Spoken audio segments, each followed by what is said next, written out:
Son fenómenos misteriosos que han capturado la imaginación de los que creen en los ovnis e impulsado investigaciones gubernamentales secretas. Era un objeto gigantesco, de 300 metros de diámetro, e hizo unas maniobras muy extrañas. Pero estos no son los fenómenos paranormales que tanta publicidad reciben en Estados Unidos. Estos avistamientos de ovnis ocurrieron en un país que durante años ha vivido en el mayor de los secretos. Aunque no lo reconozcan, el gobierno y el ejército rusos se toman estos fenómenos muy en serio. Han estado mintiendo a su propia gente. Ovnis en la Unión Soviética. Mayo de 2002. En una región remota situada a 150 kilómetros de Moscú, un equipo de investigadores del Kosmopoisk, un grupo que estudia avistamientos de ovnis, busca señales de actividad extraterrestre. Vamos a adentrarnos en el bosque. Según la gente de los alrededores, ese es el destino al que se dirigen distintos tipos de ovnis. Los ufólogos soviéticos empezaron a actuar en los años 60.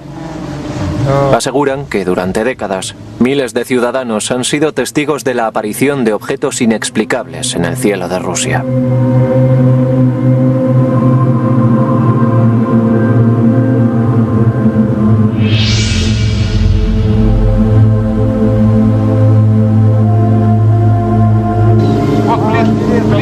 Hoy los ufólogos rusos trabajan a la luz pública e informan libremente de sus descubrimientos. Pero no siempre ha sido así. Antes de que se introdujera la política de transparencia informativa o Glasnost en 1985, las investigaciones independientes sobre ovnis en la antigua Unión Soviética se realizaban en un clima de secretismo y miedo. En ciertos momentos, el gobierno soviético adoptó la política oficial de negar la existencia y la actividad de los ovnis y prohibió que nadie informara de lo contrario. La investigación sobre ovnis en la Unión Soviética fue un asunto muy complicado, porque teníamos que luchar contra el secretismo del gobierno. Mientras tanto, el gobierno soviético desarrollaba sus propias investigaciones secretas sobre ovnis. Sabemos que el gobierno ruso estudió los ovnis en secreto durante 40 años. Sabemos que se lo tomaron muy en serio. También sabemos que ha habido varios intentos, incluidos algunos muy recientes, de correr un velo sobre este tema y decir, es todo una gran mentira. Los resultados de la investigación más exhaustiva sobre el fenómeno ovni realizada en secreto por el gobierno soviético se hicieron públicos en el año 2000.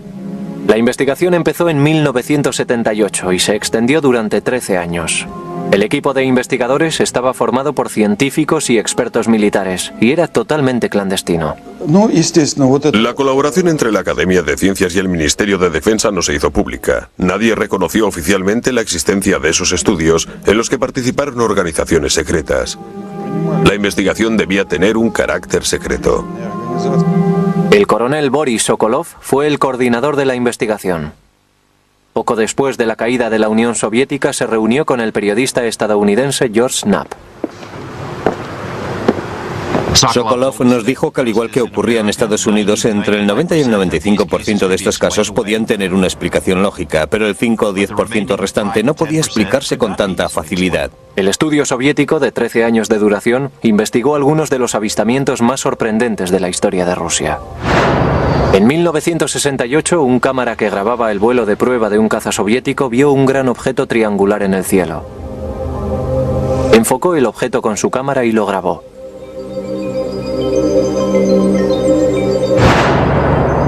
En 1977, un extraño fenómeno aéreo lanzó tentáculos de luz sobre la ciudad de Petrozavodsk.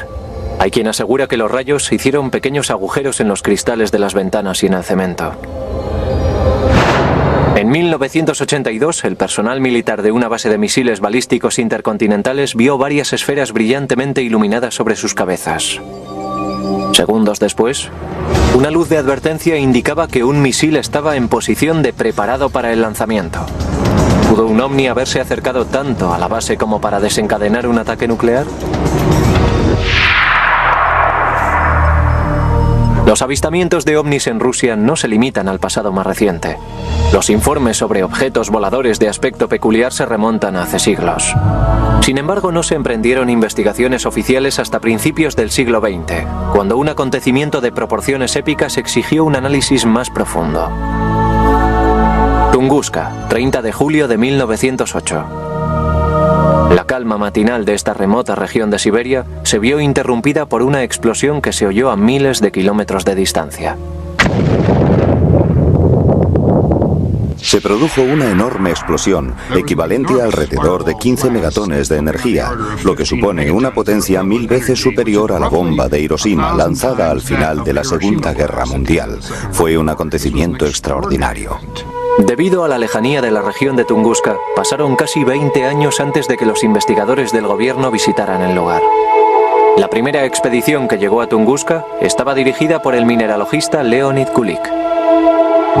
Cuando la primera expedición llegó a Tunguska en 1927, los nativos se mostraron reacios a enseñar la región a los científicos porque pensaban que el dios Otji había devastado la zona debido a la maldad de la gente y por eso había destruido los árboles y matado a los animales. Kulik consiguió convencer a los vecinos para que le condujeran al lugar de la explosión. Como creía que la explosión habría sido obra de un meteorito, Kulik esperaba encontrar un cráter en el lugar del impacto. Pero para su sorpresa, no encontró ningún cráter. Buscaba restos de meteoritos en el suelo, porque con frecuencia cuando un objeto choca contra la Tierra, se desprenden detritos que pueden recuperarse en los bordes del cráter. Pero, por supuesto, tampoco los encontró. Lo que descubrió Kulik ha alimentado el debate sobre los ovnis durante décadas. En el epicentro de la explosión había un pantano helado con un grupo de árboles intactos y totalmente crecidos en el centro. La arboleda estaba rodeada por 10 millones de árboles muertos que formaban un anillo simétrico y parecían haber sido talados por una guadaña cósmica. Así que tenemos una explosión que no ha dejado ni un cráter ni fragmentos de meteorito en los alrededores.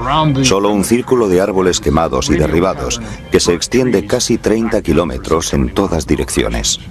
En años posteriores, otros científicos viajaron a Tunguska a estudiar este extraño fenómeno.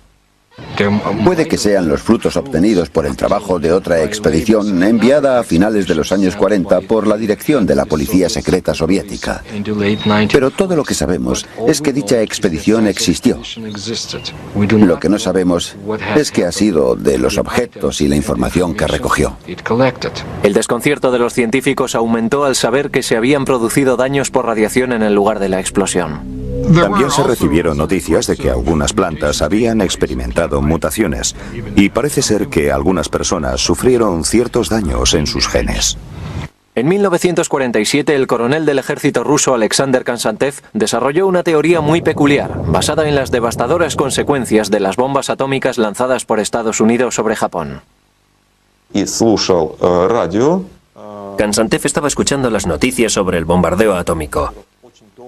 El locutor ofreció una larga y detallada descripción de cómo y en qué dirección habían caído los árboles, casas y demás edificios, y de cómo recibieron la onda expansiva. Entonces se dio cuenta de que lo que había pasado en Hiroshima era exactamente lo mismo que en Tunguska, solo que 50 años antes. Konstantev planteó la hipótesis de que la devastación de carácter atómico ocurrida en Tunguska había sido causada por el impacto de una nave extraterrestre de energía nuclear. Pero la comunidad científica rechazó la teoría de Konstantev. Los científicos aseguran que la explosión de Tunguska fue provocada por un raro, pero explicable accidente natural.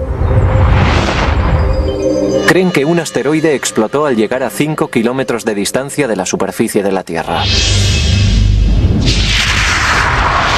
A medida que el objeto se iba acercando a la Tierra, se fue desacelerando y se vio sometido a la presión de las fuerzas de la atmósfera. Explotó con la fuerza de una bomba de hidrógeno. La onda expansiva devastó el bosque, derribó a los árboles situados en el lugar de la explosión y los alejó del epicentro del impacto. Pero ¿cómo podía explicar la explosión de un asteroide las informaciones relativas a los daños causados por la radiación en la región de Tunguska? Los científicos aseguran que puede atribuirse a la enorme magnitud de la explosión. Como hemos mencionado antes, la explosión en sí fue 1000 veces más intensa que la causada por la bomba atómica de Hiroshima. La explosión pudo haber generado una serie de partículas cargadas que se desplazan a alta velocidad y que podrían haber sido la causa de algunas de las mutaciones en la estructura genética de plantas y animales. Pero las explicaciones de los científicos siguen sin satisfacer a la mayoría de los ufólogos. He estado varias veces en el lugar en el que cayó el objeto en Tunguska. Como verá, he dicho objeto y no meteorito, porque el impacto de un asteroide, un cometa o cualquier otro cuerpo natural no puede provocar esas consecuencias. Varias expediciones encontraron cosas que no pudieron explicar. Había gente que decía que las pruebas sugerían que se trataba de alguna clase de nave extraterrestre. Es la típica explicación mágica que se da cuando se carece de conocimientos científicos para entender los fenómenos físicos y astronómicos. A lo largo del resto del siglo XX continuaron las explicaciones mágicas de los objetos volantes no identificados que sobrevolaron Rusia. En una ocasión, un supuesto ovni sirvió para sacar a la luz un proyecto militar soviético del máximo secreto.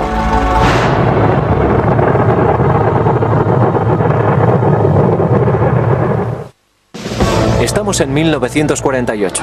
La Segunda Guerra Mundial ha terminado, pero la Guerra Fría acaba de empezar. El líder soviético Joseph Stalin ha iniciado el bloqueo de Berlín e insta a sus científicos a desarrollar un arma nuclear que rivalice con la bomba atómica estadounidense. Hay quien asegura que fue durante este periodo cuando Stalin empezó a interesarse por los ovnis. Se dice que su interés creció debido a los informes recibidos sobre un fenómeno ovni que tuvo lugar en Roswell, Nuevo México. En 1947 el estado de Nuevo México era un nido de espías soviéticos porque allí estaba destacado el escuadrón de bombarderos 509. Parece ser que Stalin ordenó a Sergei Korolev, el fundador del programa espacial soviético, que analizara la información relativa al supuesto accidente de Roswell y le comunicara sus conclusiones. El señor Korolev llegó con una respuesta. Sí, los ovnis existen. Y no representan una amenaza inmediata.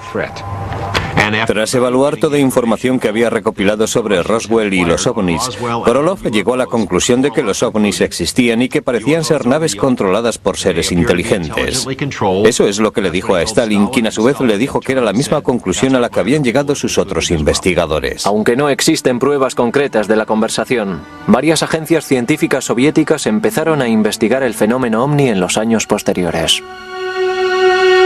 Stalin, tras recibir la información sobre Roswell y los ovnis en general, hizo básicamente lo mismo que habían hecho los norteamericanos. Oficialmente negó la existencia de los ovnis, pero tenía un grupo de científicos de alto nivel investigando el fenómeno ovni que informaba de sus descubrimientos a oficiales del ejército, todo ello de forma secreta. También se ocultaron al público los informes sobre ovnis recopilados por los pilotos de las fuerzas aéreas soviéticas. Entre mediados de los 50 y mediados de los 60, los pilotos informaron aproximadamente de 15.000 avistamientos de ovnis. Es muy difícil encontrar un piloto que haya volado durante muchos años y que no haya visto un ovni. La mayoría de esos avistamientos tienen una explicación lógica. En unos años de desconfianza entre ambas superpotencias eran habituales los vuelos de aviones y globos espías estadounidenses sobre cielo soviético. Pero el periodista de investigación George Knapp considera que algunos de los avistamientos de los pilotos no son tan fáciles de explicar. Hubo 40 ocasiones en las que aviones de guerra soviéticos recibieron órdenes de perseguir a ovnis. No estamos hablando de inversiones de temperatura, ni de globos meteorológicos, ni de bolsas de gas. Estamos hablando de naves flotando sobre el espacio aéreo ruso. A pesar de que los pilotos seguían informando de la presencia de objetos extraños en el cielo, ninguno pudo ofrecer pruebas tangibles que apoyaran sus declaraciones. Pero en 1968 las cámaras grabaron un supuesto avistamiento ovni sobre el cielo de Riga, Letonia. Mientras el equipo de filmación de una película de propaganda grababa el vuelo de prueba de un caza de intercepción, el piloto notó que un objeto extraño volaba a gran altura.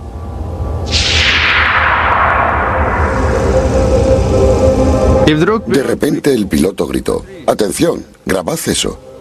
Miramos hacia arriba y vimos un triángulo que estaba a gran altura. Varios cazas despegaron para investigar el caso, pero el objeto desapareció rápidamente detrás de una nube y no volvió a ser visto. Posteriormente se calculó que la nave estaba volando aproximadamente a 11.000 metros de altura. La grabación fue enviada al Kremlin, que la ocultó al público durante años. Se lo tomaron muy en serio. Y digo eso porque se llevaron la grabación. Fue declarada de alto secreto. Solo últimamente ha sido posible visionar la grabación incautada.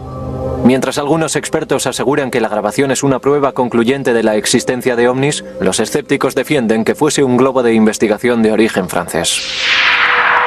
Mientras el secretismo envolvía todas las investigaciones gubernamentales sobre el fenómeno ovni, un ejército clandestino de ufólogos soviéticos empezó a formarse en la Unión Soviética. También ellos mantuvieron sus estudios en secreto.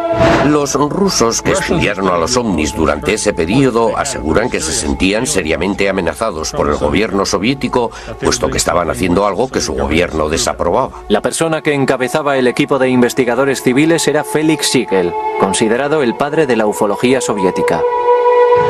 Felix Siegel era un científico soviético. Era doctor en matemáticas y astronomía en el Instituto de Aviación de Moscú. Se dedicó a descubrir por qué volaban objetos extraños por los cielos de su país. Siegel desafió al sistema soviético organizando conferencias sobre fenómenos paranormales, investigaciones independientes sobre ovnis y pidiendo a los ciudadanos soviéticos que informaran de cualquier avistamiento. Sus esfuerzos no estaban exentos de riesgo. No estoy diciendo que encarcelaron a la gente por eso. Pero Siegel sufrió represalias. Fue acosado tanto en su lugar de trabajo, el Instituto de Aviación, como por las autoridades gubernamentales. Siegel y sus investigadores extendieron información sobre avistamientos de ovnis por medio de una red de prensa clandestina, la Samizdat, publicaciones privadas utilizadas para difundir información. Estaban estrictamente prohibidas por el Kremlin. En aquel tiempo los folletos se imprimían al estilo de la Samizdat. Eran recopilaciones de observaciones y cartas de las que se hacían 5 o 6 copias.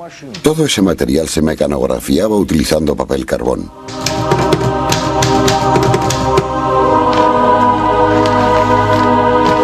Las publicaciones Samizdat las distribuían mensajeros de confianza que llevaban las copias en secreto de una persona a otra.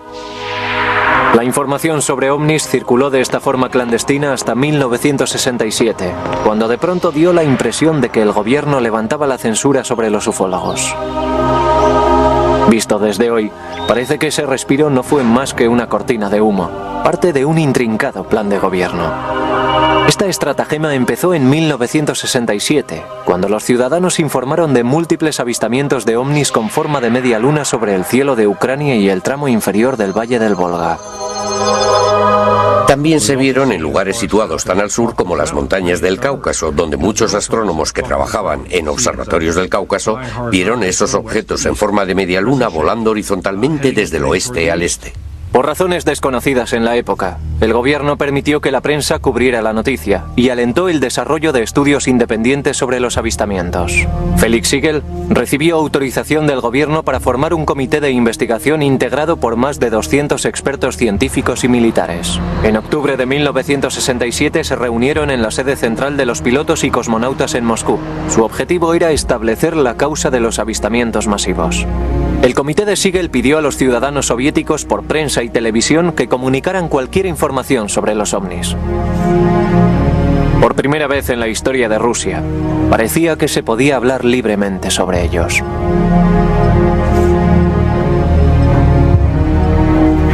Fue como un soplo de aire fresco.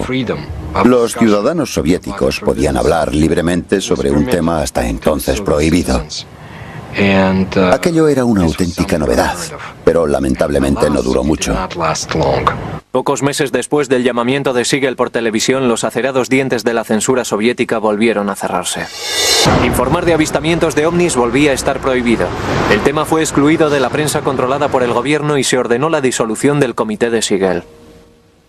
El objetivo del comité era animar a la gente a que comunicara los avistamientos. En cuanto empezaron a llegar esos informes, alguien en Moscú accionó el freno, disolvió el comité, canceló la publicación de trabajos sobre ovnis y echó tierra sobre el asunto. Enseguida se dijo que el Kremlin intentaba ocultar algo.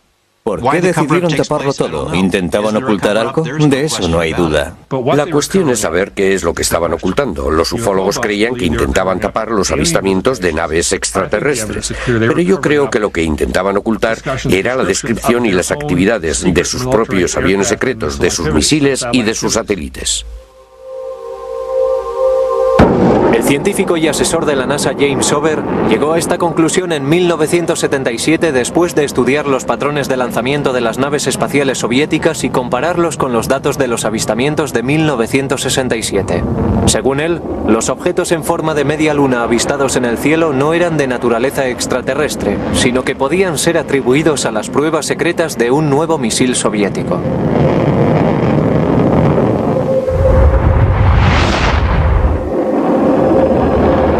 La gente que vivía en la zona veía los cohetes, sobre todo de noche. Veía la estela que dejaban en el cielo e incluso los oía. El gobierno les dijo que ellos no sabían nada y que no tenían nada que ver con aquello, y se convirtió en un fenómeno ovni. Posteriormente bautizado por el Pentágono como Sistema de Bombardeo Orbital Fraccionario, los soviéticos tenían una buena razón para mantener esas pruebas en secreto. Eran misiles diseñados para colarse por debajo de nuestros radares como armas de primer ataque, armas fantasmas que solo construyes si intentas realizar un ataque sorpresa.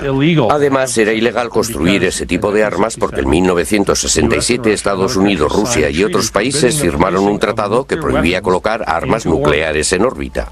Pero ¿por qué tras prohibir la publicación de información sobre ovnis durante años, el gobierno levantó las restricciones brevemente en 1967? Parece ser que fue un intento deliberado de engañar a sus ciudadanos y a la comunidad internacional acerca de la verdadera naturaleza de los avistamientos.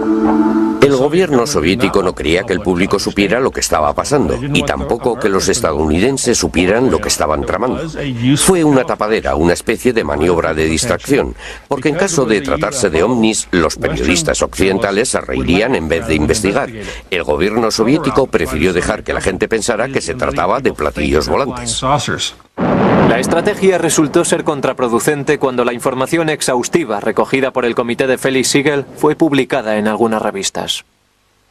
El gobierno soviético se dio cuenta de que esas revistas estaban publicando sus secretos militares. No estaban descritos con total exactitud, pero sí eran lo bastante precisos como para servir a la CIA si caían en sus manos. El gobierno ruso dijo "Dios mío" y prohibió la publicación de informes sobre ovnis. Durante 10 años se dejó de hablar públicamente sobre ovnis. Pero eso cambió en 1977, con la aparición de un objeto de aspecto extraño sobre cielo soviético que fue visto por miles de asombrados ciudadanos. Se transformó en una especie de medusa de luz que emitía rayos sobre la ciudad por medio de sus tentáculos. 20 de septiembre de 1977. Antes de que salga el sol en la pequeña ciudad portuaria rusa de Petrozavodsk, una espectacular exhibición de luces aéreas ilumina el cielo. Este hecho se convertiría en uno de los avistamientos ovni más estudiados de la historia soviética. El fenómeno de Petrozavodsk es uno de los fenómenos anormales más importantes que ha tenido lugar en nuestro país. Aproximadamente a las 4 de la mañana, civiles y personal militar vieron enormes apariciones en forma de estrella brillando en el cielo. Mientras volaba por el cielo parecía acercarse a la ciudad y luego se desvió hacia el horizonte. La gente que estaba en la calle vio una especie de medusa brillante cuyos tentáculos salían de un núcleo brillante en forma de platillo volante. El impresionante espectáculo duró aproximadamente 10 minutos.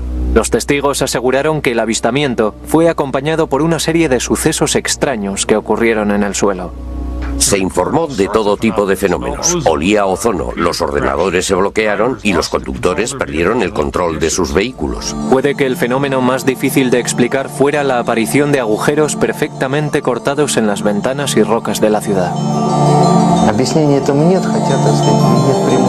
No hay ninguna explicación para ese hecho, pero la conexión es directa en cuanto a parámetros temporales. No había agujeros antes del avistamiento, aparecieron después. Era imposible negar el avistamiento de Petrozavodsk, puesto que los testigos se contaban por miles. Aunque el avistamiento seguía constituyendo un misterio para los ciudadanos soviéticos, el asesor de la NASA James Over no tardó en descubrir su origen. Debido a mi relación con el programa espacial y a mi conocimiento de satélites y cohetes, pude descubrir lo que pasaba en cuestión de horas. Esa mañana se produjo el lanzamiento de un cohete desde un centro espacial secreto situado al norte de Moscú, en el mismo instante en que la gente veía el ovni.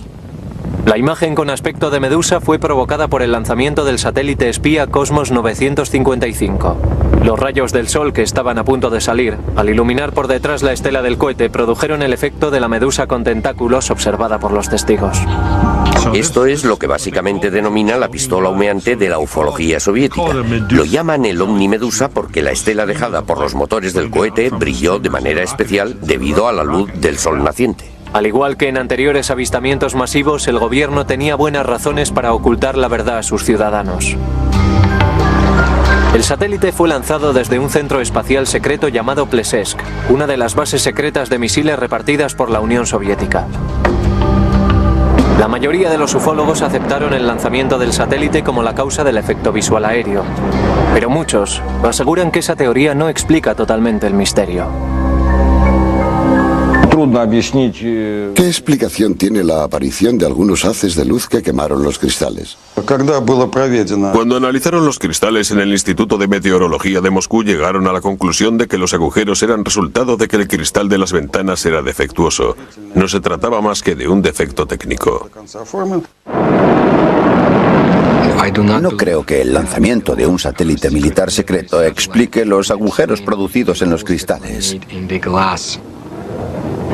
Mi opinión personal es que esos efectos no fueron obra de ninguna tecnología humana. Se redactaron algunos informes que hablaban de agujeros perforados en ventanas y en piedras del pavimento. He visto esos informes y no puedo explicarlo. Todos esos fenómenos e informes adicionales son típicos de lo que ocurre cuando la gente ve algo asombroso en el cielo y mira a su alrededor buscando pruebas que corroboren lo que ha visto. La mayoría de las veces son irrelevantes e imaginarias. Es posible que los agujeros misteriosos no puedan ser explicados jamás, pero el avistamiento de Petrozavodsk tuvo consecuencias mucho más profundas en el seno del Kremlin. El resultado final de este avistamiento fue la decisión del gobierno soviético de crear un programa secreto para estudiar a los ovnis. En las semanas que siguieron al avistamiento de Petrozavodsk, varios países europeos, preocupados por la naturaleza del hecho, pidieron explicaciones a la Academia de Ciencias Soviética. En respuesta, la Academia de Ciencias solicitó permiso al Kremlin para iniciar una investigación de máximo secreto sobre sucesos anómalos. Aunque eran conscientes de que la mayoría de estos sucesos no eran de naturaleza paranormal, los científicos admitieron en su solicitud que no podían proporcionar una base científica a todos los avistamientos de ovnis. La Academia de Ciencias tampoco puede ignorar ni explicar fenómenos paranormales similares al observado en Petrozavodsk en septiembre de 1977. El programa fue organizado para demostrar que no conocíamos las respuestas a esas preguntas y que las estudiaríamos desde un punto de vista científico. Así fue como empezó su trabajo en la Unión Soviética el programa científico oficial para estudiar fenómenos anormales y objetos volantes extraterrestres. En 1978 comenzó oficialmente la investigación, que posteriormente fue conocida como Instituto 22. El estudio duró 13 años y se realizó de forma totalmente secreta. Pero ¿por qué el gobierno soviético invirtió tiempo y dinero en investigar un fenómeno del que ya conocía el origen? No debería sorprendernos que el ejército soviético, aunque conociera la naturaleza de la mayoría de estos informes, decidiera investigarlos. Por regla general, los soviéticos espiaban entre ellos con tanto fervor como espiaban a Occidente. Si ya sabían que eran pruebas de misiles, ¿por qué tuvieron que realizar un estudio secreto a nivel nacional? Los resultados de ese estudio no iban a ser publicados en ninguna parte porque eran secretos, así que no tiene sentido. Mientras aún continuaba el debate sobre las razones del estudio, no hay duda de que el alcance de la investigación era muy amplio. La investigación del Instituto 22 fue dirigida de forma conjunta por la Academia de Ciencias y el Ministerio de Defensa. Resultó de mucha utilidad para la Academia de Ciencias colaborar y realizar estudios con el Ministerio de Defensa, porque como es natural, al Ministerio de Defensa le resultaba mucho más fácil conseguir la información a la que nosotros no teníamos acceso.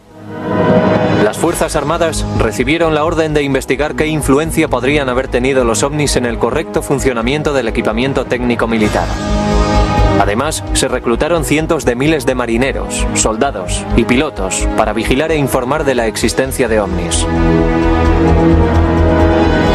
A ninguno le dijeron por qué solicitaban esos informes. El Ministerio de Defensa tiene un enorme potencial de observación. En primer lugar, porque hay unidades militares estacionadas por todo el país. En segundo lugar, porque a diferencia de las organizaciones civiles, una orden del Ministerio de Defensa es suficiente para convertir a todos los soldados en observadores potenciales. Y eso es lo que hicieron. Todas las unidades del vasto imperio soviético tuvieron que participar en este estudio. Debían investigar a fondo cualquier ovni, objeto anómalo, bola de luz o figura extraña que se formara en el cielo. Se aleccionó a los científicos para que investigaran la naturaleza física de cualquier supuesto fenómeno paranormal. La información recogida por el ejército y los científicos fue analizada en un laboratorio instalado en un edificio de apariencia normal situado en las afueras de Moscú. El personal del laboratorio no era numeroso, no había más de 10 personas y nunca se superó ese número. Pero se trataba de especialistas en todos los campos, desde físicos a expertos en radioelectrónica, meteorología y astrogeofísica. Estaban representadas prácticamente todas las especialidades de la ciencia y se investigó el fenómeno ovni desde todos los ángulos posibles.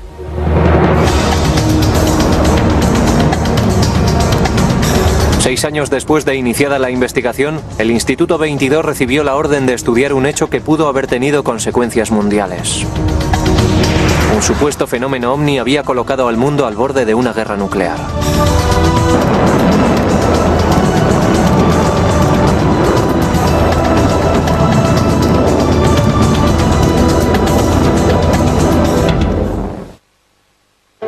A principios de los años 80, las relaciones entre la Unión Soviética y Occidente eran muy tensas. La era de la distensión había terminado y Rusia estaba repleta de silos de misiles balísticos intercontinentales. En todos ellos había armas nucleares que apuntaban a Occidente. Fue en uno de esos silos en el que un fenómeno ovni provocó el pánico nuclear. Hoy este silo de misiles situado en Ucrania está abandonado. Fue desmantelado en cumplimiento del Tratado de Reducción de Armas Nucleares firmado por Estados Unidos y la Unión Soviética. Pero en 1982 algo fue terriblemente mal en este silo.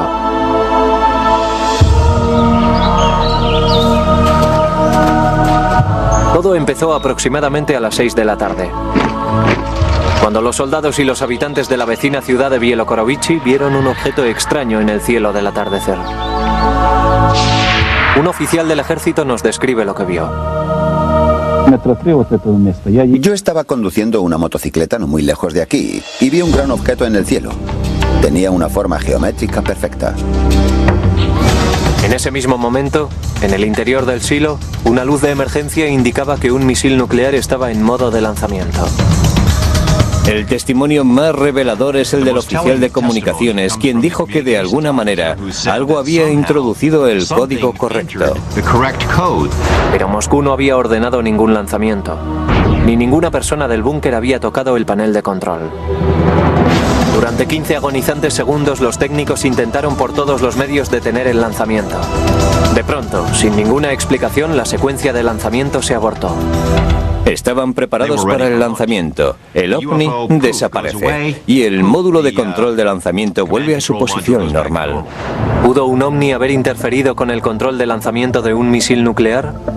Un equipo de investigadores del Instituto 22, el equipo secreto de investigación de ovnis financiado por el Estado, se desplazó inmediatamente a la base de misiles. En un periodo de tiempo muy corto, exactamente mediodía, establecieron que en una base aérea cercana se había realizado un ejercicio de prácticas militares. Los investigadores descubrieron que el avistamiento tuvo lugar al mismo tiempo y en el mismo lugar en el que el ejército estaba probando unas bengalas. Lanzadas desde unos aviones, las bengalas proporcionaban entre 5 y 7 minutos de iluminación. Eso explicaba el extraño espectáculo que se había visto en el cielo. Pero ¿quién activó la secuencia de lanzamiento nuclear? El hecho de que la situación de emergencia coincidiera con los efectos luminosos descritos es una coincidencia muy curiosa, pero no deja de ser una coincidencia. Desmontaron concienzudamente el sistema de control de los misiles y lo volvieron a montar, pero no encontraron ningún defecto. No fue solo un fallo eléctrico, algo introdujo los códigos de lanzamiento correctos. Eso es algo que no sucede todos los días. Nuestro gobierno nos dice que los ovnis no representan un peligro para la seguridad nacional. El gobierno ruso le ha estado diciendo lo mismo a su país. Están intentando confundirnos. Este incidente es una muestra clara de que los ovnis pueden poner en peligro la seguridad nacional. Tras examinar el episodio del silo de misiles balísticos intercontinentales, el equipo de investigadores del Instituto 22 continuó analizando varios avistamientos producidos por todo el país. Entre los testigos que habían visto ovnis se encontraban algunos que habían disfrutado de un lugar de observación privilegiado, los cosmonautas. El primer hombre que viajó al espacio, Yuri Gagarin, declara en los documentos EBRA 3: puedo decirle que los ovnis existen, y si me lo permite le diré mucho más.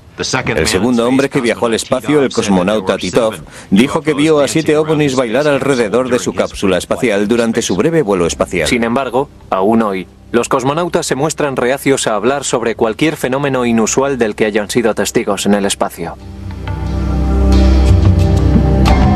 Es el miedo al ridículo. La carrera de un cosmonauta puede verse afectada si informa de un avistamiento y se toma en serio lo que ha visto.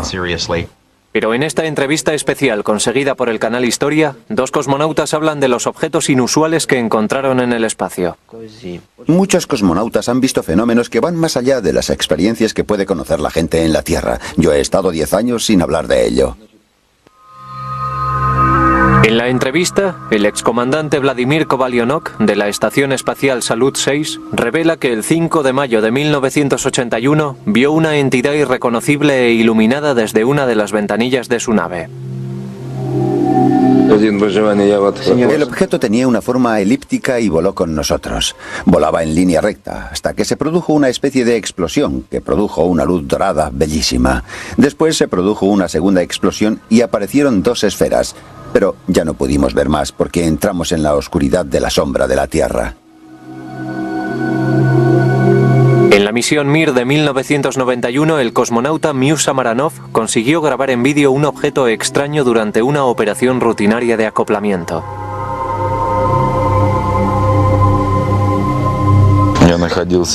Estaba mirando por la ventana más grande.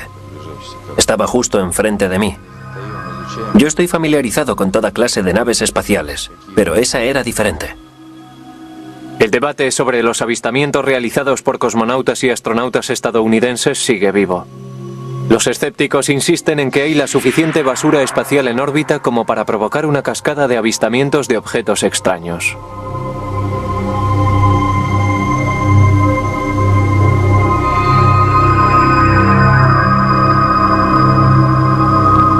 Mientras los cosmonautas seguían con sus vuelos espaciales, la Unión Soviética experimentó muchos cambios en la década de los 90. Tras el derrumbamiento de las murallas del comunismo, el ufólogo estadounidense George Knapp viajó a Rusia con la esperanza de descubrir los secretos que ocultaban los soviéticos sobre encuentros con extraterrestres. Lo que encontró fue sorprendente. Conseguimos acceder a cientos de páginas de información clasificada.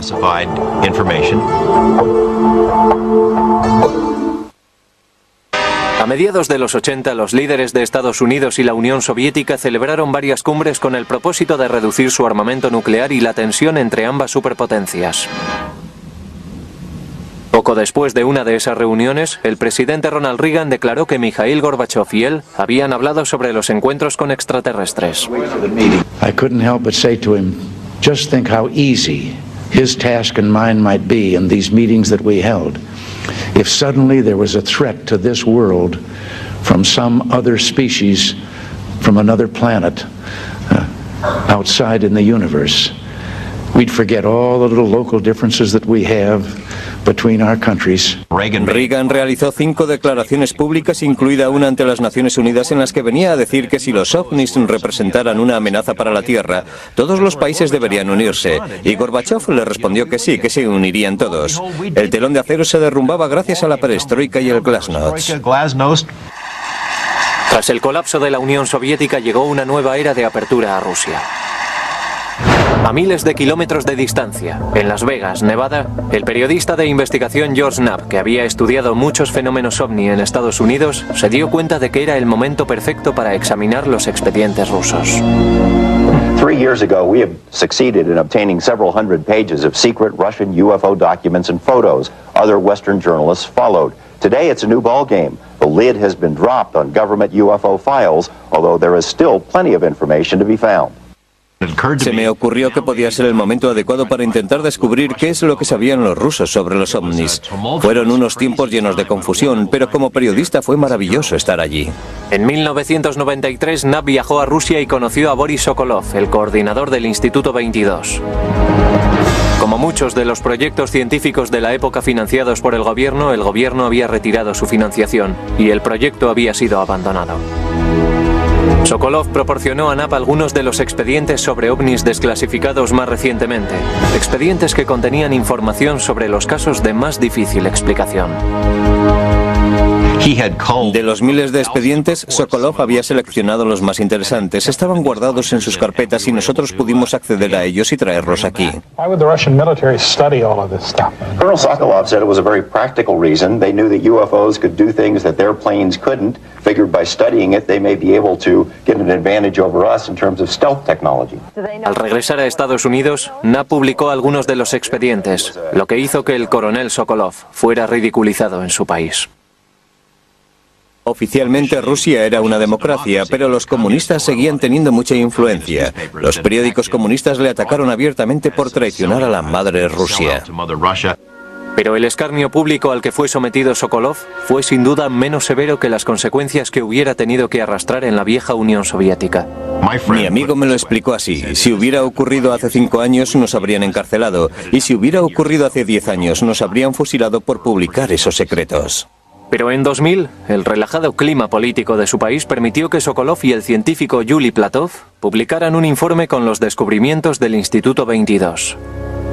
Titulado Historia de la investigación estatal sobre ovnis en la Unión Soviética, en el informe se decía que entre el 90 y el 95% de los 3.000 avistamientos de ovnis investigados podían ser atribuidos a fenómenos en los que intervenía el hombre, la mayoría lanzamientos de misiles y globos de investigación.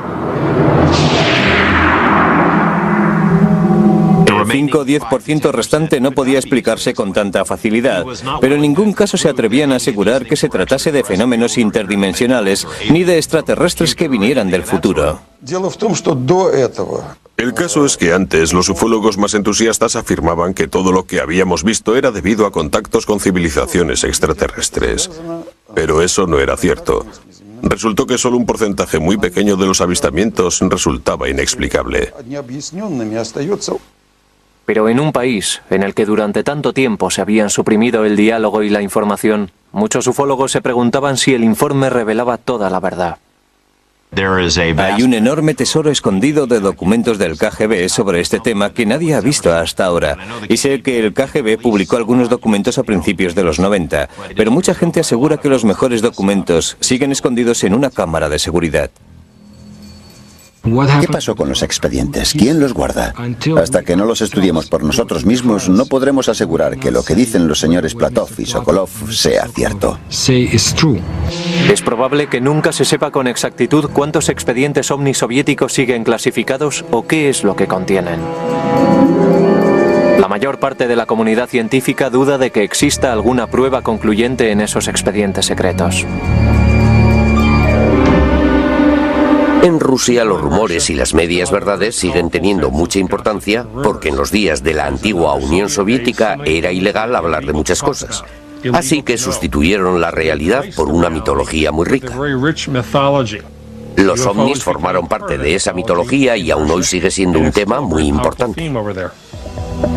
Pero muchos entusiastas del fenómeno ovni se muestran escépticos. Siguen creyendo que existe la prueba que demuestra el encuentro con extraterrestres y que esa prueba continúa oculta.